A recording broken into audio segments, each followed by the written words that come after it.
त्रैमासिक परीक्षा 2024 10वीं का जो पेपर हुआ है उसका संपूर्ण सॉल्यूशन आज लेकर आ गए हैं। अब आप देखिए, इसमें हम पूरा सॉल्यूशन आपको बताएंगे, सारा सॉल्यूशन एक एक करके, एमसीक्यू सॉल्यूशन प्लस सभी चीजों का पूरा सॉल्यूशन इस वीडियो में आपको मिल जाएगा। तो वीडियो में आखिर तक बने रहिए। देखिए, सबसे पहले हम देखने वाले हैं यहाँ पे निम्नलिखित वाक्यों के लिए सही विकल्प चयन कीजिए। इनमें पहला क्वेश्चन आया है, आधुनिक काल का आरंभ होता है। आधुनिक काल का आरंभ कब होता है इसके बारे में हम देखेंगे। तो यहाँ पे आएगा संवत 1900 से, यहाँ पे संवत 1900 से आंसर रहेगा इसका। अगला है, नेताजी की मूर्ति पर चश्मा कौन लगाया करता था। तो नेताजी वाले पार्ट में देखा आप लोगों ने, नेताजी की मूर्ति पर चश्मा कैप्टन चश्मे वाला लगाया करता था। अगला क्वेश्चन बढ़ेंगे अपन। देखिए, सूरदास सारावली के कवि का नाम क्या है। तो सूरदास सारावली के कवि का नाम है सूरदास जी।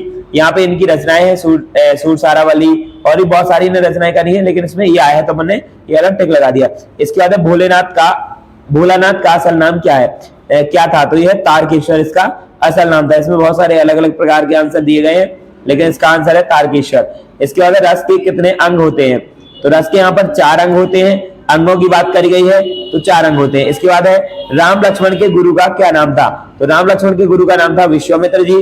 और अगर यहाँ पे अच्छा हाँ, बाकी परशुराम इनके गुरु नहीं थे, भृगु भी नहीं, और तुलसीदास तो थे ही नहीं, तो इसमें विश्वामित्र आंसर हो जाएगा। इसके बाद रिक्त स्थान की पूर्ति कीजिए। इसमें आया हुआ है पहला क्वेश्चन, महाकाव्य में जीवन का क्या होता है, समग्र चित्रण या अल्प चित्रण। देखिए, महाकाव्य जो होता है वो खंड काव्य से बड़ा होता है, तो इसमें पूरे संपूर्ण जीवन का यानी कि समग्र चित्रण होता है। प्रतिदिन में कौन सा समास है, प्रतिदिन। देखिए, प्रति और दिन, तो इसमें है समास अव्ययी भाव। हाँ, तो इसमें देखिए प्रतिदिन में आपका अव्ययी भाव समास होगा। इसके बाद है, हरि है ब्लैंक्स पढ़ी आए। तो इसमें आपका राजनीति आंसर करेक्ट हो जाएगा। जो लोग राजनीति लगा के आए हैं उनका आंसर बिल्कुल सही रहेगा।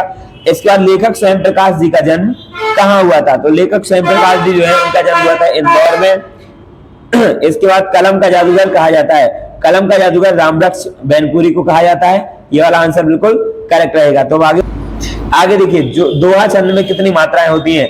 तो दोहा छंद होता है एक चौपाई छंद। दोहा छंद में कितनी होती है, 16 मात्राएं होती हैं। इसके बाद आएंगे सप्तशत में। तो सबसे पहले पंचवटी महाकाव्य है। तो पंचवटी क्या एक महाकाव्य है या नहीं है। तो ये वाला आंसर क्या हो जाएगा, अशक्त हो जाएगा। इसके बाद आएगा, राजा का धर्म है कि वह प्रजा को न सताए। बिल्कुल सही बात है, राजा का धर्म है कि सिर्फ प्रजा को नहीं सताना चाहिए, उनकी रक्षा करनी चाहिए। तो ये वाला क्या हो जाएगा, सत्य हो जाएगा। सूरदास वल्लभाचार्य जी के शिष्य थे। ये वाला भी बिल्कुल सही है, सूरदास वल्लभाचार्य जी के शिष्य थे। वीर व्यक्ति अपनी प्रशंसा स्वयं करते हैं, यह सत्य हो जाएगा। कभी भी वीर व्यक्ति अपनी प्रशंसा नहीं करते हैं। कैप्टन को बिना चश्मे वाली नेताजी की मूर्ति अच्छी लगती थी। बिना चश्मे वाली नहीं, उसे चश्मे वाली मूर्ति अच्छी लगती थी, इसलिए असत्य हो जाएगा। इसके बाद अगला है, आत्मकथा लेखक द्वारा स्वयं लिखी जाती है। जो आत्मकथा होती है वो लेखक स्वयं लिखता है या किसी के द्वारा लिखी जाती है। तो आत्मकथा मतलब स्वयं की कथा लेखक ही लिखता है, तो ये वाला बिल्कुल सत्य हो जाएगा। आगे बढ़ेंगे सही जोड़ी की ओर। तो यहाँ पे देखिए, पहले में लिखा है अधिक बोलने वाला। अब अधिक बोलने वाला यहाँ पे ऑप्शन है बाचाल, तो बाचाल आंसर रहेगा। रिपोर्टाज, अब रिपोर्टाज में आपका फ्रेंच के शब्द है तो ये फ्रेंच शब्द आएगा। अब यहाँ पे क्या है, रस। रस का क्या होता है, रस आनंद, आनंद में रस होता है, बिल्कुल सही बात है। इसके बाद फोर्थ वाला है विनय पत्रिका, ये तुलसीदास जी ने लिखी हुई है। दशानंद, दशानंद में बहुब्रीहि समास है, यानी कि 10 है आनंद जिसके, अर्थात रावण। और यहाँ पे दांत खट्टे करना, दांत खट्टे करना मतलब परास्त कर देना या हरा देना।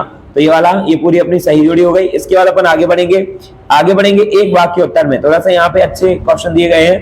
पहला है, गद्य की 2 प्रमुख विधाओं के नाम लिखिए। तो बहुत सारी विधाएं, आप 2 प्रमुख विधाओं के नाम लिख सकते हैं, जैसे कहानी, नाटक और बहुत सारी विधाएं।